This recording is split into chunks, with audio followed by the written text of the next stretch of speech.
the city, nobody not make them. See them selling their illusion of a people that's free.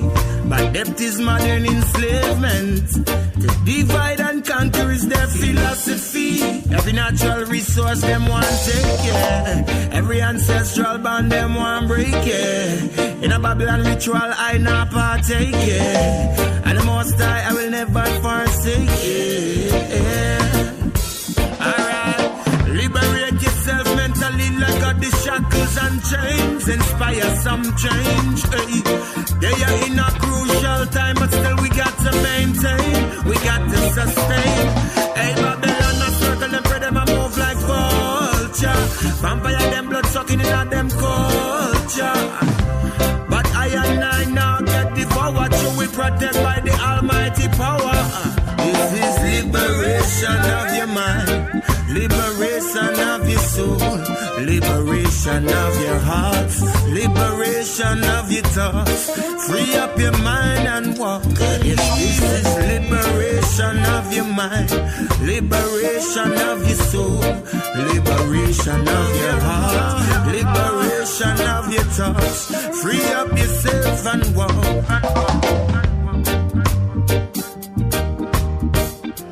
It's a tune from a brother from another mother, Ziggy Ricardo.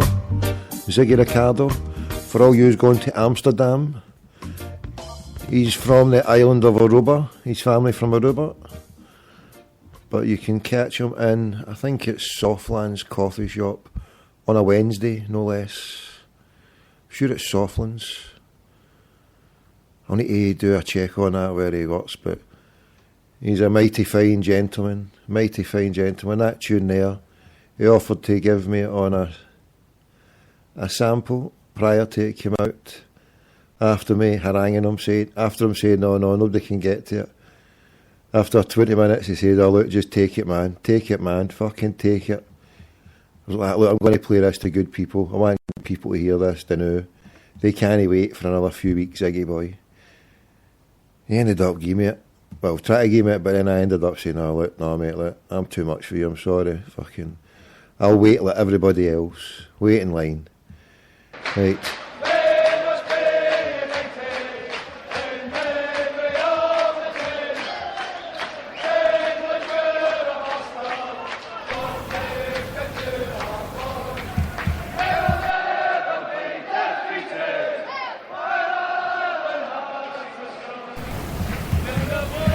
Right, this song will be the main item of discussion.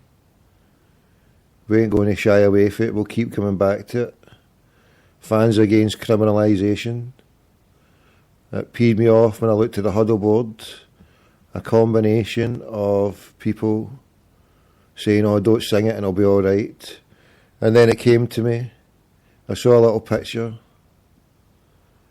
You know the thing you put over your mouth to keep out dust, to keep out germs, the one that Michael Jackson used to wear, with just a simple FAC over it. Fans against criminalisation. Put that on, wear that to the game, and they can't catch you singing the Roll of Honour. So, a prescribed terrorist organisation, an elected MP, a so-called terrorist organisation that gave up its weapons, is now part of the political process. There's now got a Deputy Prime Minister, Deputy First Minister, Martin McGuinness, sits hand in hand, glove to glove, with loyalists and government in Northern Ireland. And yet, Scotland, who's tried to break free from Great Britain, is now terming this a criminal act of singing this at a football match, a prescribed terrorist organisation. Well, the IRA of Bobby Sands and his 9 brave companions evolved into the peace process, evolved into sitting in government. So I say to you, what is terrorist about that? Nothing. What is terrorist about the biggest, well, in comparison anyway, to the biggest terrorist state that's went from country to country, from Ulster to Afghanistan to Iraq.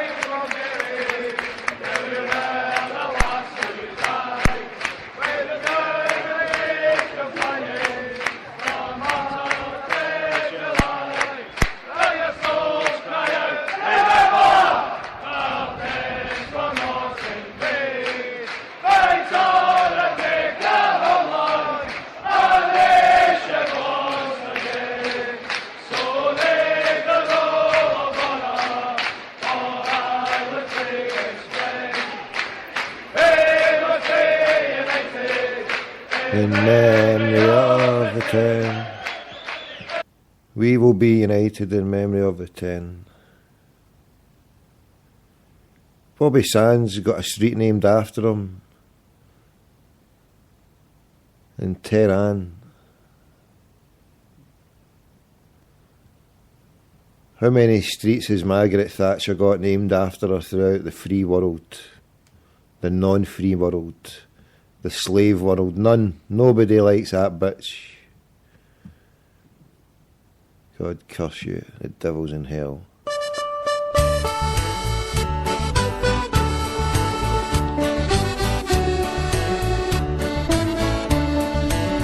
With a 4-leaf clover on my breast, and the green and white upon my chest, it's such a joy for us to see, 'cause I play football the Celtic way. It's been 10 years, long time indeed. We stood with pride and took defeat. Our beloved team, our ancient ground, has been rebuilt, a club reborn, with a 4-leaf clover on my breast, and the green and white upon my chest. It's such a joy for us to see, for they play football the Celtic way.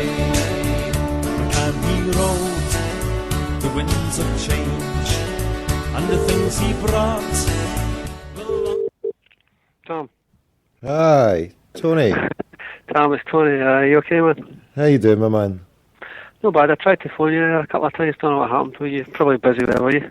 I know what's happening, mate. I've just started the show there. How you doing? You okay? Good. The living wage, man. What do you think of this living wage? £7.45. No, what do you make of that? Yeah, does anybody want to take me on? Anybody can pay me, I'll take that on. I'll take the living wage. I'm the same, man. I'm the same. I'll take it as well, man. You know. Well, listen, can I ask you then, if people, I mean, there's a lot of debate and there's a lot of people saying, you know, did they deserve it? And any time you see unions or you know, a strike, you always see people, the working man, dividing with each other and fighting against each other. Now, for an example, would you take what the Celtic people are getting there now? Would you be happy to have whatever if they got $6.50 an hour? Would you be happy to have that instead of $7.50 even, just to get a start somewhere? Would I? I don't know. I mean, I wouldn't take it if somebody else was going to lose their job, for example. You know, I mean, no. If the option was for me to take the job at a lower rate rather than them to increase the pay of somebody who's been there for 10, 20 years, even though 6 months, I mean, no chance would I do that, you know. But no, I understand that. Is that no. what you think they might be rolling out, or? No. I'm not taking name in the context. I was just asking you a standalone question, but I wasn't meaning. I appreciate what you're saying. A minimum wage. I suppose if I was desperately dire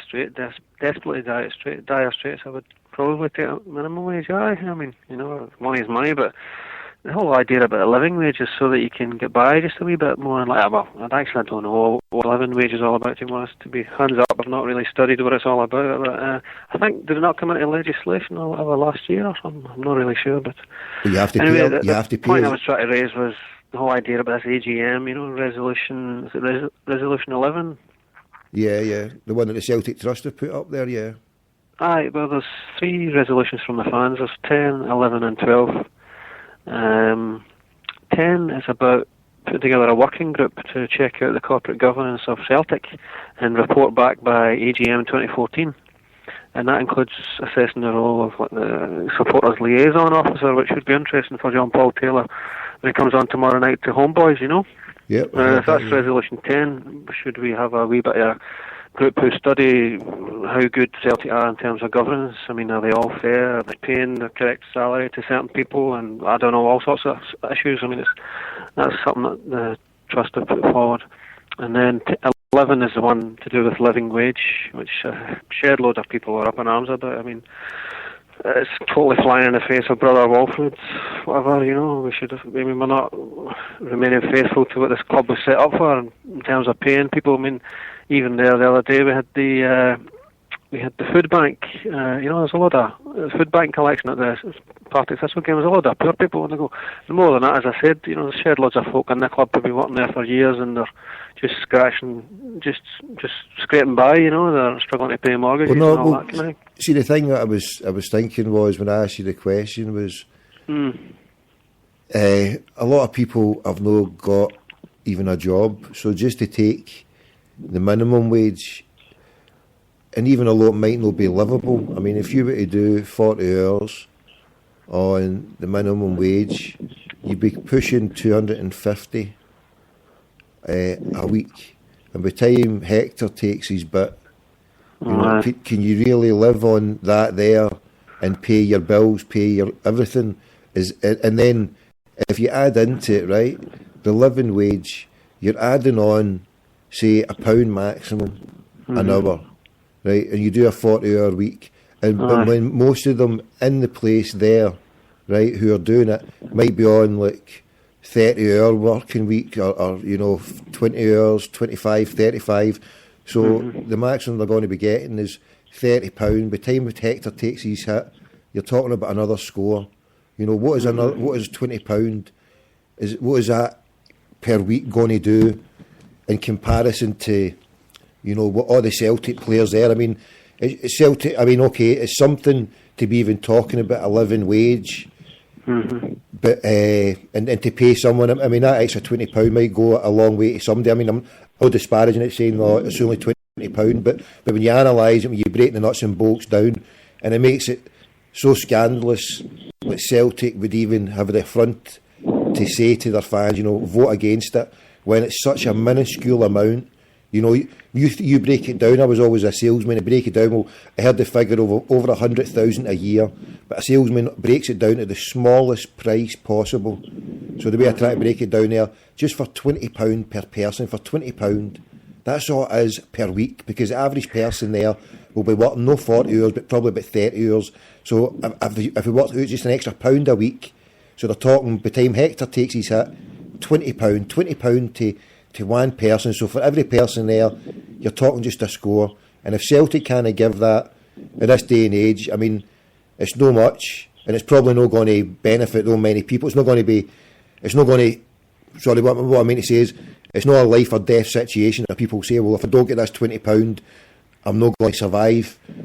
But still, you would like to think Celtic would do the decent thing, Tony, wouldn't you? Also, okay, it's allegedly something 120 grand a year or something. It's working out about being or something. I don't know how exactly they come up with the figures, how many people work there, etc., etc. But whether it's 120 or 150, I mean, even the publicity, the good publicity. There's a company called Poverty Alliance or whatever, and they're helping to try and roll out and promote companies that do pay the living wage. I mean, there's Scottish and Southern Energy. They're quite a massive company in Scotland, you know, and they've started paying the living wage, you know, and there's articles there online all about, you know, the promotion of that company and how they're doing well, and you know, that's commendable. I mean, if Celtic did it, it's something to be proud of, you know, and it's. But Tony, hold on, can I ask you? Like, can I ask you, but Tony, it's Brother Walford, as I was saying, you know. So but you're saying to be proud of, right? Hopefully, is it doing a difference, Tony? Can I ask you, Tony? Continually highlight the issue, you know, in terms of the